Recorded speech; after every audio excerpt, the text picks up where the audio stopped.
성경 197쪽 민수기 3장 38절부터 51절 말씀 제가 받들어 읽겠습니다. 성막 앞 동쪽 곧 회막 앞 해 돋는 쪽에는 모세와 아론과 아론의 아들들이 진을 치고 이스라엘 자손의 직무를 위하여 성소의 직무를 수행할 것이며 외인이 가까이 하면 죽일지니라. 모세와 아론이 여호와의 명령을 따라 레위인을 각 종족대로 계수한즉 1개월 이상 된 남자는 모두 22,000명이었더라. 여호와께서 또 모세에게 이르시되 이스라엘 자손의 처음 태어난 남자를 1개월 이상으로 다 계수하여 그 명수를 기록하라. 나는 여호와라. 이스라엘 자손 중 모든 처음 태어난 자 대신에 레위인을 내게 돌리고 또 이스라엘 자손의 가축 중 모든 처음 태어난 것 대신에 레위인의 가축을 내게 돌리라. 모세가 여호와께서 자기에게 명령하신 대로 이스라엘 자손 중 모든 처음 태어난 자를 계수하니 1개월 이상으로 계수된 처음 태어난 남자의 총계는 22,273명이었더라. 여호와께서 모세에게 말씀하여 이르시되 이스라엘 자손 중 모든 처음 태어난 자 대신에 레위인을 취하고 또 그들의 가축 대신에 레위인의 가축을 취하라. 레위인은 내 것이라. 나는 여호와니라. 이스라엘 자손의 처음 태어난 자가 레위인보다 273명이 더 많은즉 속전으로 한 사람의 5세겔씩 받되 성소의 세겔로 받으라. 한 세겔은 20계란이라. 그 더한 자의 속전을 아론과 그의 아들들에게 줄 것이니라.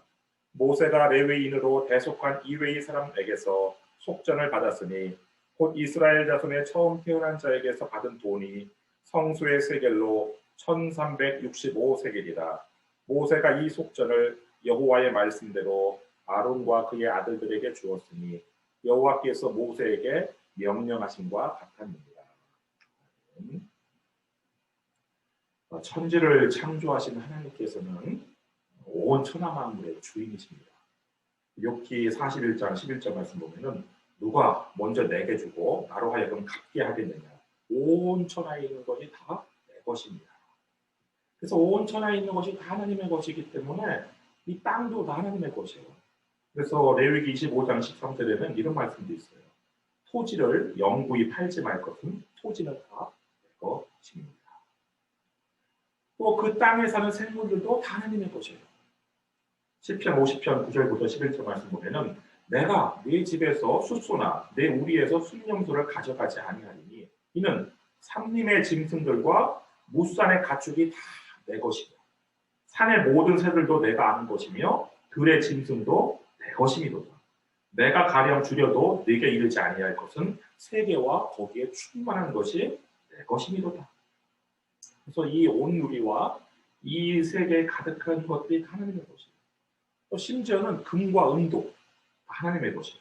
학개에서 2장 8절 말씀 보면은 은도 내 것이요 금도 내 것입니다. 만군의 여호와의 말입니다. 그런데 사람은 아니에요.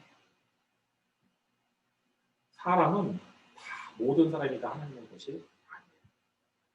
하나님께서 내 것이라고 말씀하신 사람들만 하나님의 것이에요.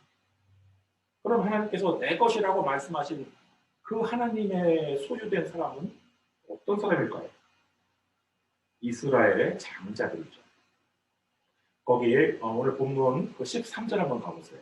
오늘 본문이 있는 민수기 3장 13절 한번 보시면 처음 태어난 자는 다 내 것이므로 내가 애국 땅에서 그 처음 태어난 자를 다 죽이던 날에 이스라엘의 처음 태어난 자는 사람이나 짐승을 다 거룩하게 구별하였으니 그들은 내 것이 될 것입니다. 나는 여호와입니다. 하나님께서 애굽에 내리신 마지막 재앙이 뭐예요? 애굽의 모든 장자, 짐승의 처음 태어난 수컷, 초태생을 다 멸하는 것이었어요. 그러나 이스라엘은 어린 양의 피로 그 재앙에서 면함을 받았어요. 그러나 그 대신 하나님께서 이스라엘의 장자 그리고 짐승의 초태생을 거룩하게 구별하시고 하나님의 것으로 삼으셨어요. 그래서 이스라엘의 장자는 하나님의 것이에요. 그래서 하나님께 구별하여 하나님께 바쳐야 돼요. 출애굽기 13장 2절 말씀 보시면 이스라엘 자손 중에서 사람이나 짐승을 막론하고 태에서 처음 난 모든 것은 다 거룩히 구별하여 내게 돌리라. 이는 내 것이니라 하십니다. 하나님의 그 명령에서 첫 딸 그리고 암컷 이건 해당되지 않아요. 출애굽기 13장 12절 말씀 보시면 너는 태에서 처음 난 모든 것과 내게 있는 가축의 태에서 처음 난 것을 구별하여 여호와께 돌리라. 수컷은 여호와의 것입니다. 그러니까 암컷은 해당이 안 돼요. 그리고 딸도 첫 태에 처음 난 딸도 해당되지 않아요. 우리 여자분들 혹시 아이고 하나님께서 성차별하시나? 라고 생각할지 모르겠는데 근데 그렇게 하나님께 드리라는 게 무슨 의미냐면요. 제물로 바치라는 거예요. 그래서 처음 태어난 숫송아지, 또 처음 태어난 순양, 처음 태어난 순염소를 하나님께 제물로 바쳐야 되는 거예요. 그래서 어떻게 바쳐야 돼요? 여기 화제로. 민수기 18장 17절 말씀 보면은 오직 처음 태어난 소나 처음 태어난 양이나 처음 태어난 염소는 대속하지 말지니 그것들은 거룩한 즉 그 피는 제단에 뿌리고 그 기름은 불사가 여호와께 향기로운 화제로 드릴 것입니다. 그러니까 하나님께서 내 것이라고 해서 나한테 바쳐라는 것은 제물로 이렇게 죽여가지고 바쳐야 되는 거예요. 그러니까 암컷으로 태어난 그 소나 양이나 염소는 안 죽어도 되는 거니까 그렇게 소원할 거 없죠. 근데 문제는 뭐예요? 제물로 바칠 수 없는 사람은 어떻게 할 거냐고요. 어떻게 하나님께 드려요. 그리고 예를 들어 나귀와 같은 짐승은 거룩한 정결한 짐승이 아니에요. 하나님께 제물로 바칠 수 없어요. 그럼 나귀가 낳은 첫 새끼는 어떻게 할 거예요? 그래서 하나님께서 대속이란 제도를 만드셨어요. 대속 그 대자가 대신할 때잖아요. 사람 대신에 자기 첫 아들, 첫 아들 대신에 어린 양을 대신 바치는 거예요. 그리고 나귀 대신에 나귀의 그 첫 새끼 대신에 수컷 대신에 어린 양을 대신 바치는 거예요. 그래서 출애굽기 13장 13절 말씀 보시면 나귀의 첫 새끼는 다 어린 양으로 대속할 것이요. 그렇게 하지 아니하려면 그 목을 꺾을 것이며 내 아들 중 처음 난 모든 자는 다 대속할지니라. 대속하면 되는 거예요. 직접 안 바쳐도 대신 어린 양을 대신 바치면 됩니다. 근데 만약 내가 대속하기 싫다. 대속하기 싫으면 대속 안 해도 돼요. 안 해도 되는데 그럼 어떻게 되느냐? 그 나귀와 같이 부정한 죄수는 목을 꺾어야 돼요. 그리고 자기 아들은 어떻게 돼요? 일평생 하나님께 바쳐진 나시린으로 살게 됩니다. 예를 들어 삼손이 그런 경우죠. 사사기 13장 5절 말씀 보면은 보라 내가 임신하여 아들을 낳으리니 그의 머리 위에 삭도를 대지 말라. 이 아이는 태에서 나옴으로부터 하나님께 바쳐진 나시린이 됩니다. 그가 블레셋 사람의 손에서 이스라엘을 구원하기 시작하리라 하십니다. 그 삼손의 부모는 오랫동안 자식을 낳지 못했어요. 하나님께 그 기도 제목이 하나님 우리에게 자식을 주시옵소서. 근데 어느 날 천사가 나타나서 이런 수태고지를 하는 거예요. 그런데 대속하지 말라고. 아들을 줄 건데 그 아들을 대속하지 말라는 거예요. 그 아들을 하나님께 평생 바쳐진 나시린으로 살려는 거예요. 그래서 이 천사의 명령에 따라서 삼손은 대속하지 않고 나시린으로 평생 살게 했어요. 반면 사무엘의 경우는 한나가 서원해서 대속하지 않고 일평생 나시린으로 산 경우예요. 사무엘상 1장 11절 말씀 보시면 서원하여 이르되 만군의 여호와여 만일 주의 여종의 고통을 돌보시고 나를 기억하사 주의 여종을 잊지 아니하시고 주의 여종에게 아들을 주시면 원래 아들을 주시면 첫 아들이니까 하나님께 대속해야 되는 거예요. 대속하지 않고 내가 그의 평생에 그를 여호와께 드리고 삭도를 그의 머리에 대지. 그래서 이 사무엘 같은 경우는 대속하지 않고 그냥 일평생 하나님께 바쳐진 나시린으로 이 한나가 서원을 했어요. 그래서 그 서원에 따라서 이 사무엘을 하나님께 바친 거예요. 그렇지만 그런 특별한 경우를 제외하고는 예외적인 경우를 제외하고는 대부분은 다 대속을 했죠. 그래서 대속을 하는데 이제 이 성막이 생긴 다음부터는 돈으로 대속을 했어요. 그래서 그런 돈을 속전이라고 이렇게 불렀어요. 그럼 얼마의 속전을 내고 대속을 했느냐? 민수기 18장 16절에 나오는데요. 그 사람을 대속할 때에는 만지 한 달 이후에 네가 정한 대로 성수의 세겔을 따라 은 5세겔로 대속하라. 한 세겔은 20게라입니다. 그러니까 은 5세겔로 세겔이라는 속전을 내고 그 자신의 그 큰 아들을 대속하는 거예요.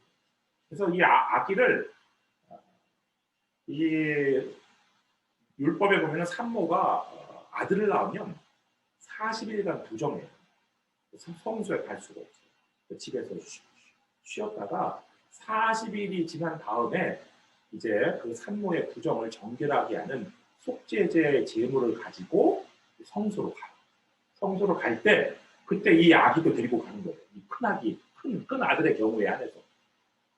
왜요? 얘를 하나님께 바치기 위해서. 하나님께 바쳐요. 그리고 일단 바쳐요. 그리고 속전, 은 5세겔의 속전을 내고 다시 그 아기를 받는. 그래서 이 누가복음 2장에 보면은 아기 예수님도 요셉과 마리아가 그렇게 했죠. 그래서 아기를 주님께 바치고 그리고 자신의 산모 마리아의 그 부정을 정결하기 위한 제물로서 가난해가지고 비둘기 드렸죠. 그리고 성경에는 나오지 않지만 은 5세겔의 속전을 내고 아기를 데리고 갈릴리 돌아갔던 거죠. 근데 왜 은 5세겔을 내야 되느냐? 왜 은 5세겔이냐? 그 은 5세겔이 그 당시에 사람값이에요. 생후 1개월부터 5살 미만의 어린이의 그 사람값이 은 5세겔. 이 당시의 사람의 값이 나이에 따라서 달라요. 5살이 되면은 이 값이 갑자기 4배로 뛰어요. 은 20세겔 뛰어요. 5살부터 20살까지는 은 20세겔. 그래가지고 이 요셉의 형들이 요셉을 팔 때 그 노예 상인들한테 얼마의 은을 받았어요? 은 20을 받은 거예요. 왜냐? 그 당시 요셉이 17살이에요. 창세기 37장 18절에 나오죠. 그때 미디안 사람 상인들이 지나가고 있는지라 형들이 요셉을 구덩이에서 끌어올리고 은 20에 그를 이스마엘 사람들에게 팔매 그 상인들이 요셉을 데리고. 그래서 은 5세겔이라는 것은 지금 내 아기가 1개월이 지났기 때문에 그리고 5살 미만이기 때문에 은 5세겔을 내고 그 속전을 내고 대속을 하는 거예요. 근데 그렇게 속전을 내고 대속을 했는데 딱 한 번 돈이 아니라 사람으로 대속을 한 적이 있어요. 그것이 바로 오늘 본문의 내용이에요. 자, 우리 민수기 1장, 2장 그동안 있었던 일들은 어떤 일들이었어요? 먼저 그 성막이 세워졌죠. 제2년 1월 1일에 성막이 세워졌어요. 출애굽기 40장 17절에 나오죠. 둘째 해 첫째 달 곧 그 달 초하루에 성막을 세우기라. 성막을 세운 다음에 또 누구를 세웠어요? 제사장을 세웠어요. 출애굽기 40장 12절 13절 말씀 보면은 너는 또 아론과 그 아들들을 회막문으로 데려다가 물로 씻기고 아론에게 거룩한 옷을 입히고 그에게 기름을 부어 거룩하게 하여 그가 내게 제사장의 직분을 행하게 하라. 그래서 이 성막이 이제 가운데 딱 세워졌어요. 그리고 이 제사장들은 이 모세와 함께 이 성막의 입구 그러니까 동쪽에다가 텐트를 치게 했어요. 거기에 오늘 본문에 38절 말씀 보시면 성막 앞 동쪽 여기에 입구죠. 곧 회막 앞 해 돋는 쪽에는 모세와 아론과 아론의 아들들이 진을 치고 그러니까 제사장들이 진을 치고 지도자 모세와 제사장들이 진을 치고 이스라엘 자손의 직무를 위하여 성소의 직무를 수행할 것입니다. 제사장이 하는 성소의 직무는 뭐예요? 제사하는 일과 분향하는 일이에요. 그것을 수행할 것이며 외인이 가까이 하면 죽일지니라. 그런데 하나님께서 그 제사장의 직무를 만약 누군가가 외인이 그 경계선을 침범하면 죽이라는 거예요. 그래서 이 경계선 침범은요 출애굽기부터 계속 나오는데 이게 죽음의 죄예요. 큰 죄예요. 경계선을 침범하는 거. 하나님의 경계선을 침범하는 것도 그렇고 제사장의 경계선을 침범하는 것도. 여기에는요 왕도 예외가 될 수 없어요. 나중에 유다 왕국의 우시아 왕이 이 경계선을 침범한 적이 있어요. 역대하 26장 16절부터 19절 말씀 보면은 그가 우시아 왕이세요. 강성하여지네. 그의 마음이 교만하여 악을 행하여 그의 하나님 여호와께 범죄하되 곧 여호와의 성전에 들어가서 향단에 분향하려 합니다. 우시아가 손으로 향로를 잡고 분향하려 하다가 화를 내니 제사장들이 막았어요. 임금님 이렇게 하셨거든요. 네, 그 제사장한테 화를 냈어요. 그가 제사장에게 화를 낼 때에 여호와의 전 안 향단 곁 제사장들 앞에서, 그러니까 향단이 어디에 있어요? 성소에 있잖아요. 거기서 하나 더 들어가면 지성소고, 지성소 바깥에 있는 성소, 이 성소에는 제사장밖에 들어갈 수가 없어요. 근데 거기에 이미 들어갔어요, 왕이. 향로를 붙들고. 그래서 거기서 자기가 분향을 하려고 했어요. 향단 곁 제사장들 앞에서 그의 이마에 나병이 생깁니다. 그래서 우시아 왕은요, 그 하나님의 제사장의 경계선을 침범해서 일평생 나병 환자로 그냥 격리돼서 죽음과도 같은 삶을 살게 됐어요. 왕의 직무를 감당하지 못하고 자신의 아들이 세자가 대신 직무를 감당하고 자기는 결국에 갇혀서 죽을 때까지. 그래서 이 경계선을 침범하는 것에 대한 경고가 주어집니다. 근데 이 성막에는 이게 지금 성전이 아니에요. 성전이어도 마찬가지겠지만 성막에는 이 제사하고 분향하는 제사장의 직무 이외에 할 일들이 굉장히 많아요. 특별히 이 성막은 계속해서 뭐예요? 이동을 해야 돼요. 이동. 성막을 이동하려면 성막을 다 거두고 누군가가 메고 가지고 다녔다가 다시 또 성막을 치야 되고, 이런 일들이 지금 계속 해준단 말이에요. 그래서 이 제사장만 가지고는, 아론의 아들들만 가지고는 이 성막이 이렇게 관리나 유지나 이 하나님의 일이 감당이 안 되는 거예요. 그래서 원래대로 한다면은 하나님 앞에 거룩하게 구별된 하나님의 것이 된 이 이스라엘의 장자들이 배속하지 않고 일평생 나시린으로 이 성소에서 자신의 직무를 감당을 해야 됩니다. 그런데 어떤 일들이 있었어요? 출애굽기 32장에서 금송아지 반역 사건이 있었어요. 하나님과 언약을 체결한 다음에 그냥 얼마 되지도 않아서 금송아지를 만든 다음에 이 금송아지가 우리를 애굽에서 인도해낸 우리의 신이다. 이렇게 해서 하나님과의 언약을 파괴했어요. 하나님을 반역해서 하나님께 반역했어요. 그런데 그때 끝까지 하나님의 편에 섰던 사람들이 있었는데 그 사람들이 누구냐? 레위인이었어요. 출애굽기 32장 26절. 이에 모세가 진 문에 서서 이르되 누구든지 여호와의 편에 있는 자는 다 내게로 나오라 하매, 근데 아무도 안 나와요. 장자들도 안 나와요. 하나님 앞에 거룩하게 구별된 하나님의 거신 장자들도 안 나와요. 이스라엘 장자들도. 근데 누가 나왔느냐? 레위 자손이 다 모여 그에게로. 그 일 후에 하나님께서 이 레위인에게 복을 주셨어요. 복을 주시고 하나님의 것으로 삼으시고 이 레위인들에게 이 성막을 맡기셨어요. 그래서 이 레위인으로 이스라엘의 장자를 대신하여 일평생 나시린처럼 살게 한 것이 바로 오늘 41절에 나오는 거예요. 41절 말씀 보시면 나는 여호와라. 이스라엘 자손 중 모든 처음 태어난 자 대신에 레위인을 내게 돌리고, 또 이스라엘 자손의 가축 중 모든 처음 태어난 것 대신에 레위인의 가축을 내게 돌리고. 그래서 이제 이스라엘의 장자의 수도 알아야 되고, 왜냐하면 대속을 해야 되니까 1대1로 레위인의 숫자도 파악을 해야 했어요. 그래서 먼저 42절처럼 모세가 이스라엘의 장자가 도대체 몇 명이나 있는지 수를 셌어요. 모세가 여호와께서 자기에게 명령하신 대로 이스라엘 자손 중 모든 처음 태어난 자를 계수하니 1개월 이상으로 계수된 모든 처음 태어난 남자의 총계는 22,273명이었다.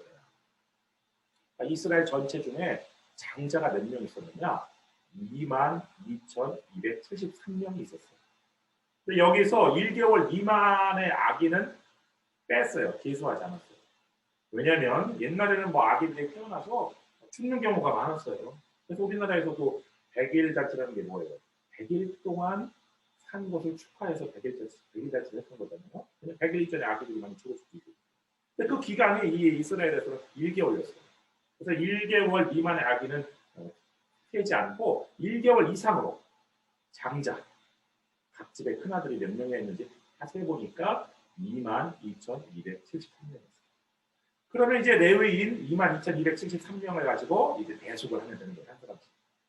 그런데 레위인의 수를 세어보니까 22,000명밖에 되지 않는 거예요. 39절 한번 보세요. 모세와 아론이 여호와의 명령을 따라 레위인을 각 종족대로 기수한 즉 1개월 이상 된 남자는 모두 22,000명이에요.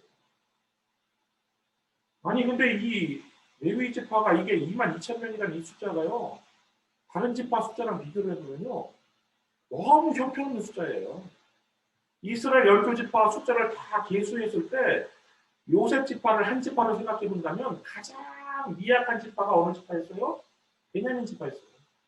베냐민 지파는 숫자가 35,400명밖에 되지 않았어요. 아니 그런데 이 레위 지파는 다 쳐도 22,000명밖에 안 되는 거예요. 더군다나 이 35,400명은 몇 살 이상이에요? 20살 이상. 전쟁에 나갈 만한 군인들의 숫자가 그렇다는 거예요. 베냐민 지파가. 근데 이 레위 지파는 20살 이상도 아니에요. 한 달 이상 된 애들까지 다 포함해도 22,000명밖에 안 돼요. 그러니까 이스라엘 이 모든 지파 중에서 사실 레위 지파가 가장 아주 미약한 지파예요. 근데 레위 지파가 도대체 왜 이렇게 이 당시에는 이렇게 미약한 지파가 되었을까? 아버지의 저주 때문에. 부모에게는 축복권이 있거든요. 아버지에게 축복권이 있는데 아버지가 축복하는 아들은 잘 돼요. 사실은. 아버지가 저주하는 자들은 잘 돼요. 이 레위가 안타깝게도 형 시므온과 함께 아버지의 저주를 받았어요. 창세기 49장 5절부터 7절 말씀 보면은 시므온과 레위는 형제요 그들의 칼은 폭력의 도구로다. 그들이 그들의 분노대로 사람을 죽이고 그들의 혈기대로 소의 발목 힘줄을 끊었으리로다. 그 노여움이 혹독하니 저주를 받을 것이요 분기가 맹렬하니 저주를 받을 것이다. 내가 그들을 야곱 중에서 나누며 이스라엘 중에서 흩트리로다. 그래서 아버지의 저주대로요. 이 레위 지파는 아주 12지파 중에 가장 미약한 지파가 되고 마는 거예요. 뭐 1개월 이상으로 22,000명밖에 안 되니까요. 뭐 아주 그냥 형편없는 지파가 된 거예요. 그런데 이 지파가 이렇게 하나님의 것이 된 이유는 뭐냐? 금송아지 사건 때 하나님의 편에 서서 하나님의 복을 받았기 때문에 그 아버지의 저주를 끊을 수가 있습니다.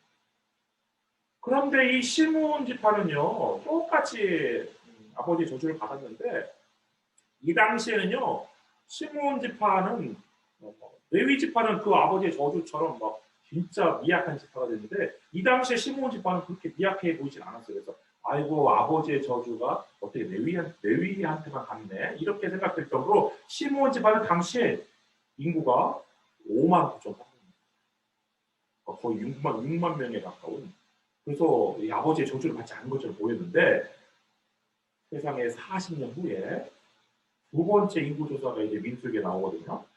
그 민수기 두 번째 인구조사를 해보니까 20세 이상으로 22,200명. 이스라엘 12지파 중에서 가장 미약한 지파가 되고 나왔어요. 거기에다가 또 모세가 죽기 전에 야곱이 죽기 전에 12 자신의 아들들을 축복했던 것처럼 물론 뭐 시므온과 레위는 저주였지만 모세도요 12지파를 이렇게 축복하고 마지막에 죽었어요. 그런데 모세가 축복을 모든 지파를 다 축복하는데 그때는 모세가 레위 지파는 아버지에게는 저주를 받았어요. 근데 이 모세에게는 축복을 받았는데 예를 들어 이런 축복을 받았어요. 신명기 33장 11절 말씀 보시면 여호와여 그의 재산을 풍족하게 하시고 그의 손의 일을 받으소서 그를 대적하여 일어나는 자와 미워하는 자의 허리를 꺾으사 다시 일어나지 못하게 이런 레위 지파는 이런 축복을 받았는데 시므온 지파는요 아무런 축복을 받지 못했어요. 아예 그냥 그 지파를 언급을 하지 않았어요. 모세. 왜 그랬느냐? 이 시므온 지파가 이 출애굽기에서는 어떤 사건이 큰 반역 사건이었어요? 금송아지 사건이 큰 반역 사건이었다면 나중에 이 가나안 땅 들어가기 전에 광야 40년 생활에서는요. 어떤 사건이 큰 반역 사건이었냐면 불에서 있었던 간음 사건, 음행 사건이 큰 반역 사건. 그러니까 이방 민족의 그 제사에 초대를 받았어요. 이게 거절했어야 되는데 거기를 가요. 가가지고 거기서 제사를 드려요. 그리고 그 이방 제사라는 게 뭐예요? 재물 먹고 그 여자들하고 음행하는 게 이방 제사예요. 그렇게 했단 말이에요. 거기서 그뿐만 아니라 또 이 시므온 지파의 이 지도자 한 명은 그 여자를 이 이스라엘 진영까지 데리고 왔어요. 자기 텐트까지 데리고 와서 거기서 또 음행을 하는 거예요. 이런 짓거리를 하는 바람에 모세가 시므온 지파는 축복을 하죠. 그래서 이 시므온 지파는 어떤 축복도 받지 못하고 그렇게 가장 미약한 지파가 되더니 가나안 땅에 들어가서 가나안 땅에서 모든 지파가 다 자신들의 기업을 분배받을 때에도 시므온 지파는 자신의 기업을 분배받지 못하고 유다 지파가 받은 땅 중에서 맨 남쪽에 좀 별로 안 좋은 땅 그거를 좀 양도받았어요. 그러니까 이 시므온 지파가 자기가 받은 땅이 마음에 안 드니까 자기 땅을 다 떠나서 어디로 가 살았느냐? 북쪽으로 가 살아가지고 에브라임 지파의 영토, 므낫세 지파의 영토에 들어가 살다가 흩어지게. 그래서 아버지의 저주라는 것이요, 이게 좀 무서운 거예요. 그래서 우리 부모님들은 자녀들이 설령 정말 죽일 놈 같은 그런 죄를 짓는다 할지라도 축복을 하셔야 되는 것이 이건데, 여하튼 그러나 현 시점에서는요 가장 미약한 지파가 어느 지파냐? 레위 지파예요. 1개월 이상까지 해도 22,000밖에 안 되니까. 이스라엘의 장자보다도 적으니까. 그래가지고 결국 22,273명의 이스라엘 장자는 다 대속할 수도 없는 숫자가 나온 거예요. 그래서 어쨌든 뭐 22,000명으로 22,273명 중에서 22,000명을 대속을 하고 대속하지 못한 273명은 그럼 어떻게 했느냐? 어쩔 수 없이 그냥 돈으로 대속을 했어요. 속전을 했고. 거기에 46절, 47절 말씀 보시면 이스라엘 자손의 처음 태어난 자가 레위인보다 273명이 더 많은 즉 속전으로 한 사람의 5세겔씩 받되 성수의 세겔로 받으라. 한 세겔은 20개입니다. 그러니까 속전으로 5세겔씩 받은 거 보니까 이 5살 이상의 장자들은 다 레위인으로 대속을 했고 5살 밑에 1개월 이상 5살 밑에 아이들, 그 아기들을 속전으로 이렇게 대속을 한 것으로 추정이 되는 거죠. 그렇게 해서 22,273명의 모든 장자들의 이스라엘 장자들의 대속이 끝마쳤어요. 이제 제사장 아론과 그의 아들들에게 누가 주어졌느냐? 22,000명의 사람들이 주어졌어요. 레위인들이 주어졌고 또 273명의 속전인 1,365세겔의 재정이 주어졌어요. 그래서 이제 사람과 그 돈을 가지고 이제 성막이 운영이 되었어요. 여러분 레위 지파를 한번 생각해 보세요. 레위 지파가 야곱의 저주를 받은 아버지의 저주를 받은 가장 미약한 지파였지만 하나님 이제는 그 저주에서 해방되어서 하나님의 것이 되었고요. 이제는 성막에서 봉사하는 사람들이 되었어요. 마찬가지로 우리도 전에는 죄의 저주 아래 있었어요. 그렇지만 예수 그리스도께서 십자가 대속을 통해서 우리를 그 저주에서 해방시키고 이제 우리는 누구의 소유가 되느냐? 하나님의 소유가 되었어요. 구약에서는 장자, 이스라엘의 장자 그리고 레위인이 이스라엘 장자를 대신하는 레위인이 하나님의 것이었다면 오늘날에는 누가 하나님의 것이 되었느냐? 예수님께서 대속하신 우리들이 하나님의 것입니다. 이사야 43장 1절 하반절에 그래서 이렇게 하나님께서 말씀하셨는데 내가 너를 구속하여 내가 너를 지명하여 불렀나니 너는 내 것이다. 그러면 이제 하나님의 것이 되었어요. 우리가 하나님께서 우리를 지명하여 부르셨어요.